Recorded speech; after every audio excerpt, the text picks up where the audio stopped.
We're staying on a Troubles-related theme now, and the religious roots of conflict here have been documented in a new film, Guardians of the Flame. It explores both the sometimes corrosive impact of religion as well as its power to heal.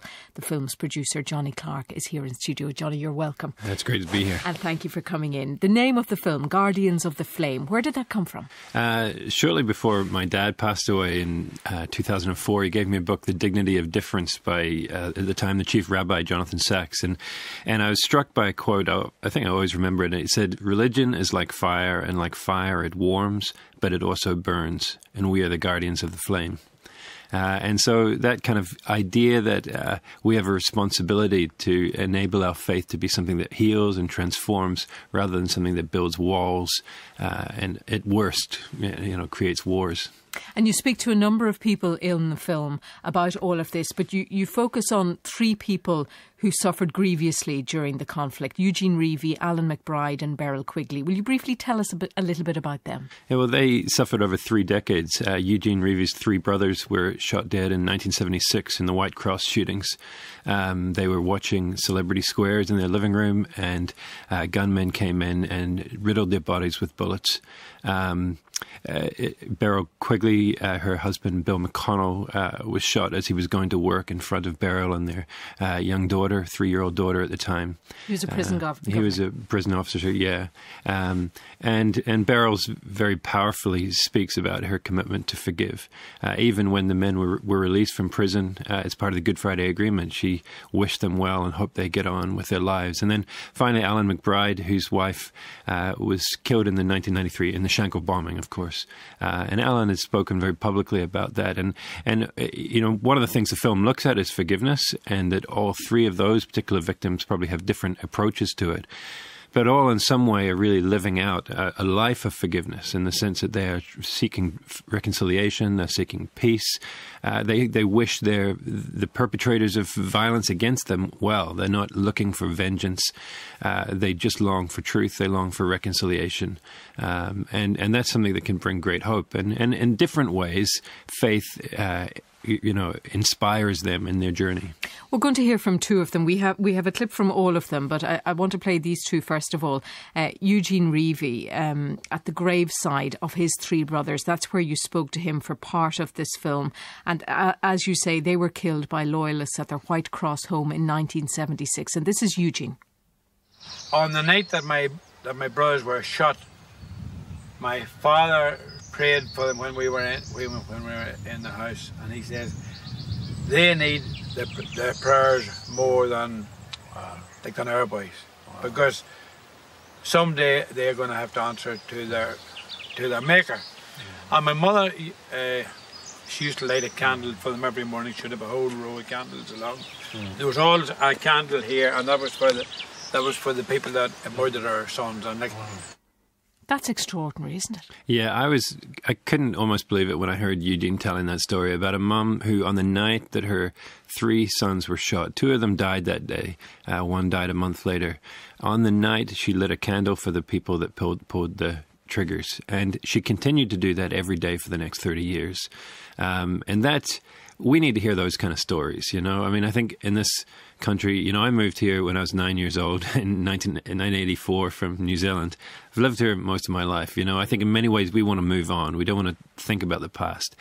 But I think we do need to remember the past, but also remember those kind of stories that often aren't told, of a mother who loves her kids dearly, but her faith is so important to her that she will light a candle for the people who killed her sons, because she realizes that in many ways perpetrators of violence are often just pawns in a bigger game, and we need the courage to transcend that, and I think that's where I believe true religion comes in. Let's hear now from Beryl Quigley. Beryl, as you say, her husband Bill McConnell was killed by the IRA in 1984. He was a deputy prison governor, and this is part of what she said to you. I said, "Lord, what is it you're asking of me?" And he reminded me of the Lord's Prayer, that portion that talks about forgiving others. And I said, "Lord, are you going to judge me in the same manner as I am going to be judging these people?" And I felt the Lord saying, "Yes.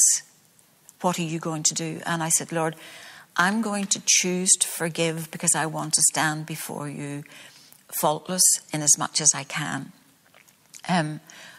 But I can't do this on my own. You're going to have to help me every day for the rest of my life. Now, I got a sense of peace at that time. I haven't held any bitterness. And I can honestly say until this day, many, many years later, God has been faithful.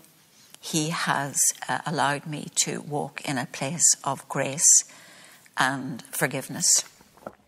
That's Beryl Quigley there. Johnny Clark is the producer of the film Guardians of the Flame, in which Beryl and others are featuring. And her capacity, and indeed the capacity of Eugene and of Alan, to find it from within themselves to respond, all the while going through the most awful experience. Yeah, I mean, I think Beryl, I've known her for 20 years, and she's someone who lives this life. It's a lifestyle of grace, of humility, of forgiveness. And the fact when she talks about, her husband's killing, very shortly afterwards, she was wrestling with the reality of her desire actually to forgive the people who had done this. And it's very moving. And of course, all three of the people in the film had different approaches to forgiveness. They're not all the same, but there's a real deep story of people not just using their sadness to lash out and react, but using it as a positive force to bring reconciliation. And let's hear from the third person who you spoke to, Alan Mcbride. His wife, Sharon, and his father-in-law both died in the IRA Shankill bomb of 1993. This is some of what Alan had to say to you. Back in the day, I was very much a fundamentalist believer. I got involved with an organisation called the 174 Trust, and I started to meet young Republicans down there at that club. I was there to convert them, to be Christians, or more than that, to be Protestant Christians.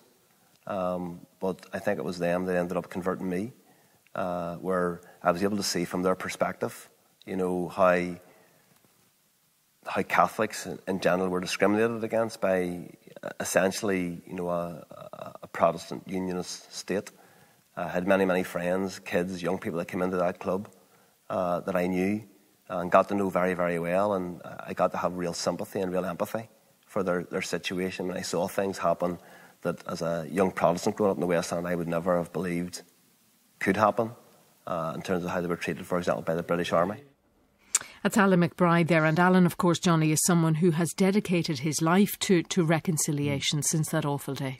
Yeah, I mean, Alan's an amazing guy. I was actually with him last night. We had a concert at our centre, Youth with a Mission Centre in Rostrevor on Cuan, and he was down supporting Stephen Travers, who was a survivor of the Miami Show Band massacre. And Alan's an amazing guy. And I mean, in his film, in the film, he would say, he hasn't necessarily forgiven the people who killed his wife. He wouldn't believe that would be what he should do. Mm-hmm.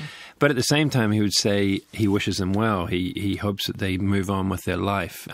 Sean Kelly, he's talking about the bomber. Yeah, and then also, he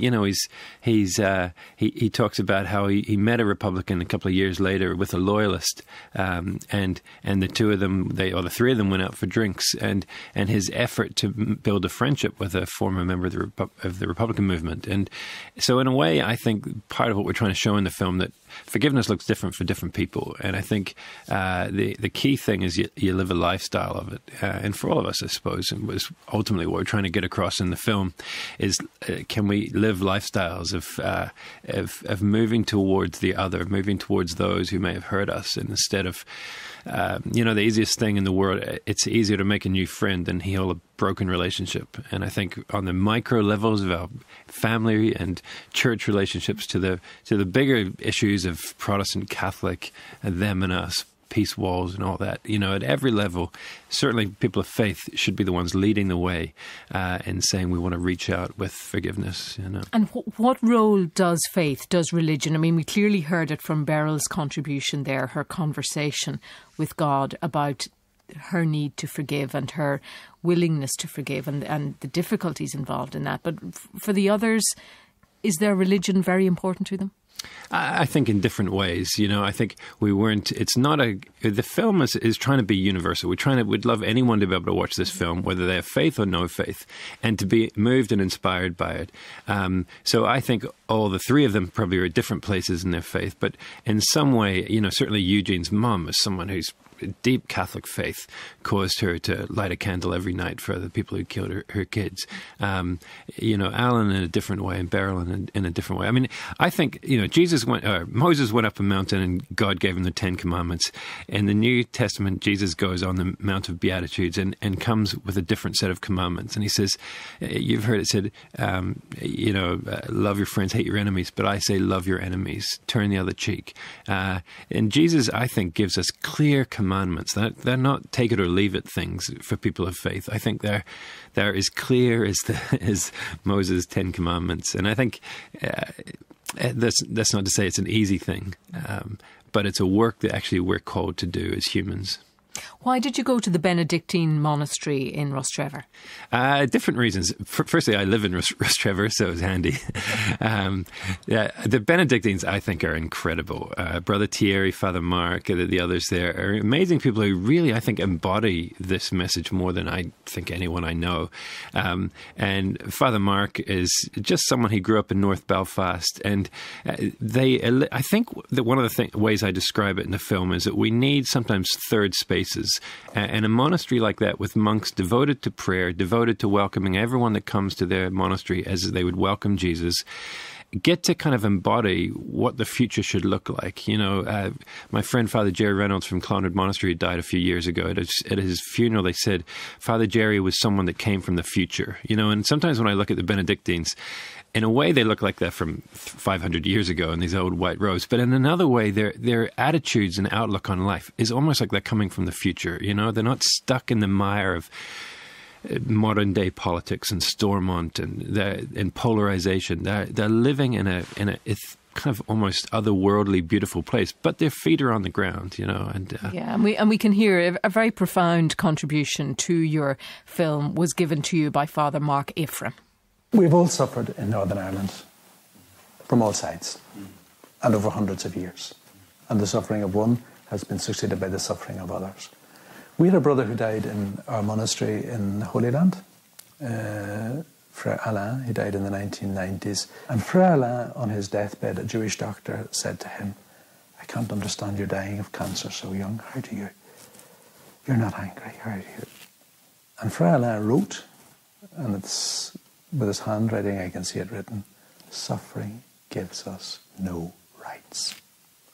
And I think part of our big problem here is that we think that our suffering gives us rights, and the right to make suffer those who have made us suffer. It's quite a statement, isn't it? Suffering gives us no rights. Yeah. I mean, I think he's not denying the fact that people who have been hurt deeply have a right to speak, but almost a sense of which sometimes we, certainly in this country and in areas of conflict, we live in a perpetual cycle of looking back at the past and unable to move on into the future. And our hurt and our pain enables us to kind of keep everyone stuck where we are. And I think the beautiful thing about the three people we interview is that they are moving on into the future. They're not in denial of what happened. They remember the past, but they possibly remember it in a different way, in a way that it was possibly a moment that enabled them to kind of move on and become agents for peace and reconciliation. So it's... Yeah, because we talk in this part of the world about having a truth and reconciliation process, and we talk about having it on a grand stage, and yet we hear consistently about this process happening in very small steps, in one-on-one between two people directly involved. So perhaps it is happening. I think it is. I mean, Stephen Travers, who I was with last night, and Eugene Reavie, Alan Mcbride, they're part of the Truth and Reconciliation platform. I think they would very much have a strong desire to see more public efforts to kind of bring truth into the public sphere. But at the same time, I think we do need to have it on that micro one-to-one level, and that grassroots exchanges. That's possibly the way the deepest kind of change happens. Okay, when and where can we see your film? Well, the initial screening will be on the 16th in Rostrevor in Oncuin, and then the 17th of December in the Black Box. So come along. It's a small venue, so get there first. After that, we'll see this during the Four Corners Festival in February. It'll be played, and we're looking to use it and have it screened in other places so people can get in touch with me. And we have a podcast too, Guardians of the Flame, which you can get on all your iTunes and podcast and all that kind of stuff. So, well, good luck with it. It's a great film and well worth watching. Guardians of the Flame. Producer Johnny Clark, thank you very much. Thank you so much, Audrey.